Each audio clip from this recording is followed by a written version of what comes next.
అప్పటి మున్సిపల్ శాఖ మంత్రి ఆదేశాలతోనే నిధుల విడుదల చేసినట్టు అరవింద్ కుమార్ ఏసీబీ అధికారులకు చెప్పినట్టు సమాచారం. హెచ్ఎండిడబ్ల్యూ ఖాతా నుండి ఎఫ్ఈఓ కంపెనీకి నిధులు మళ్లింపుపై తన ప్రమేయం లేదని ఆయన అన్నారు.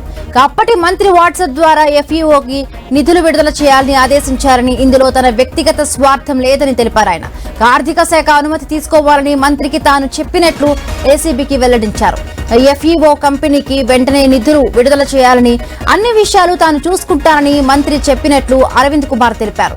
మొత్తం 45.71 కోట్ల నగదును ఇండియన్ ఓవర్సీస్ బ్యాంక్ ద్వారా బ్రిటన్ పౌండ్స్ రూపంలో చెల్లించామని వివరించారు.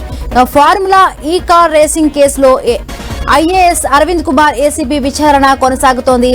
జూన్ 16న మాజీ మంత్రి కేటీఆర్ ఇచ్చిన స్టేట్మెంట్ ఆధారంగా ఏసీబీ అరవింద్ కుమార్ ను ప్రశ్నిస్తోంది.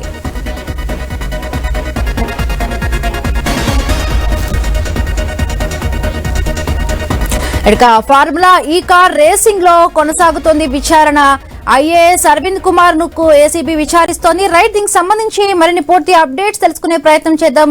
మన కరెస్పాండెంట్ ఏవై స్వామి సిద్ధంగా ఉన్నారు. స్వామి, హిమబిందు ఏసీబీ కార్యాలయంలో ప్రిన్సిపల్ సెక్రటరీ అరవింద్ కుమార్ విచారణ కొనసాగుతుంది. ఒకవైపు ఫార్ములా ఈ రేస్ సంబంధించినటువంటి విషయంలో ఆయన ఇన్వాల్వ్మెంట్ పైన, ఆయన గత ప్రభుత్వం తీసుకున్నటువంటి నిర్ణయాల పైన ఏసీబీ విచారణ కొనసాగిస్తుంది. ఇప్పటికే గతంలో ఫార్ములా ఈ రేస్ సంబంధించి హైదరాబాద్ లో నిర్వహించినటువంటి ఈ రేస్ సంబంధించిన విషయంలో పలువురు స్పాన్సర్లు రాకపోవడంతో కూడా వారి ప్లేస్ లో రాష్ట్ర ప్రభుత్వమే డబ్బులు ఖర్చు పెట్టి స్పాన్సర్లకు ఫార్ములా ఈ రేస్ కంపెనీకి డబ్బులు ఒకవైపు నిబంధనల విరుద్ధంగా వారికి చెల్లించారనేది కూడా ఇందులో ప్రధాన ఆరోపణ.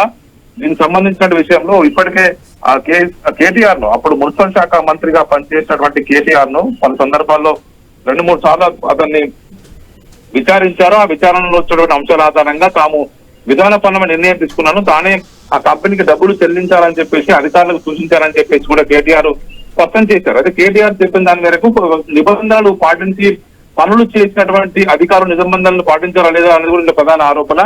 లండన్ లో ఉన్నటువంటి ఈ ఫార్ములా ఈ రేస్ కంపెనీ సంబంధించినటువంటి ఖాతాకు హైదరాబాద్ లోని హిమాయత్ నగర్ బ్రాంచ్ నుంచి దాదాపు 40 కోట్లకు పైగా నిధులు చెల్లించారు. ఈ చెల్లించిన విధానంలో RBI rules, reserve bank of India rules ఎక్కడ పాటించలేదనేది కూడా ఇందులో ప్రధాన ఆరోపణగా ఉంది. దీని డబ్బులు ఆ కంపెనీకి వెళ్ళిన తర్వాత మళ్ళీ ఇవి ఇండియాకి ఏమైనా అక్రమ మార్గాల్లో వచ్చాయా, లేకపోతే ఇందులో ఏమైనా ఒకవైపు ఎలాంటి చేతులు మారాయనేది కూడా ఇప్పుడు ఏసీబీ విచారణ కొనసాగిస్తుంది. ఏసీబీ అధికారులు ఈ ఫార్ములా రీకి సంబంధించిన విషయంలో తెలంగాణ రాష్ట్ర ప్రభుత్వం గతంలో కేసీఆర్ బీఆర్ఎస్ సర్కారు ఉన్న సమయంలో హైదరాబాద్ లో ఈవీ ఇండస్ట్రీని ప్రోత్సహించడం కోసమే మేము ఈ ఫార్ములా ఈ రేస్ నిర్వహించాము. ఇందులో సంబంధించి పెద్ద ఎత్తున కూడా అనేక కంపెనీలు వచ్చాయి. కానీ ఒక అనుకున్న సమయంలో ఇంకా కొంతమంది స్పాన్సర్ రాకపోవడంతో కూడా మేమే ఆ డబ్బులు ఖర్చు చేసి చెల్లించామనేది కూడా ప్రభుత్వ పరంగా తాము చేసినటువంటి నిర్ణయం పట్ల కూడా దీన్ని కేటీఆర్ తో పాటు మిగతా వారు సమర్థించుకుంటున్నారు. అప్పుడు హెచ్ఎండిఏ చీఫ్ ఇంజనీర్ గా ఉన్నటువంటి రెడ్డికి సంబంధించిన విషయంలో ఆయనే హిమాయత్ బ్రాంచ్ నుంచి ఒకవైపు లండన్ లో ఉన్నటువంటి ఫార్ములా ఈ రేస్ కంపెనీకి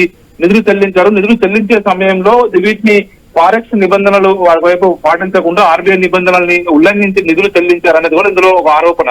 ఈ కంపెనీకి చెల్లించడం మూలంగా హైదరాబాద్ లో వీరికి దాని వల్ల ఏమైనా లబ్ధి జరిగిందని కూడా విచారణ కొనసాగిస్తున్నారు. అందులో భాగంగా అప్పుడు ప్రిన్సిపల్ సెక్రటరీగా, ఎంఏయుడి ప్రిన్సిపల్ సెక్రటరీగా పనిచేసినటువంటి అరవింద్ కుమార్ ని విచారణకు పిలిపించారు. అరవింద్ కుమార్ గతంలో లండన్ లో ఉన్న కారణంగా అతను రాలేకపోయారు. జూన్ 30వ తేదీ హైదరాబాద్ కు వచ్చిన తర్వాత అరవింద్ కుమార్ ని విచారణకు పిలిపించారు. ఈ రోజు ఉదయం 11 గంటల తర్వాత ఆయన ఏసీబీ కార్యాలయానికి విచారణకు హాజరయ్యారు. విచారణ కొనసాగుతూ ఉంది. స్వామి, ఇప్పుడు అరవింద్ కుమార్ ఇచ్చిన ఇప్పుడు స్టేట్మెంట్ ప్రకారంగా కూడా మళ్ళీ అంటే ఇప్పుడు కేటీఆర్ ని పిలిచే అవకాశం ఉందా? ఎట్లా ఉండబోవచ్చు స్వామి? అంటే ఏసీబీ అధికారులు అరవింద్ కుమార్ ఇచ్చేటువంటి స్టేట్మెంట్ ఏదైతే ఉందో అది వారికి సంతృప్తికరంగా ఉంటే, అలా ఎలాంటి అనుమానాలు లేకుండా ఉంటే కనుక మరోసారి పిలిచే అవకాశం లేదు. కాకపోతే వారికి అనుమానాలు ఉంటే కనుక అందరినీ ఒకేసారి పిలిచి కూర్చుంటే క్రాస్ చెకింగ్ గా వారిని విచారించే అవకాశం కనబడుతుంది. మరోసారి కేటీఆర్ ను విచారణకు పిలుస్తారా లేదన్నది కూడా కొంత సస్పెన్స్ గానే ఉంది. వారికి విచారణ కనుక పూర్తి కాలేదనుకుంటే మరింత సమాచారం కావాలనుకుంటే కనుక ఒకవైపు అరవింద్ కుమార్ ఏం విషయాన్ని చెప్పారు, ప్రభుత్వ పరంగా వాళ్ళు ఏ నిర్ణయం తీసుకున్నారు, వాటిని ఏ విధంగా అమలు చేసిన విషయం పట్ల ఆధారపడి ఇప్పుడు మరోసారి పిలుస్తారా లేదని కూడా ఆధారపడి ఉన్నది. రైట్, థ్యాంక్ యూ స్వామి, థ్యాంక్స్ ఫర్ ద అప్డేట్స్.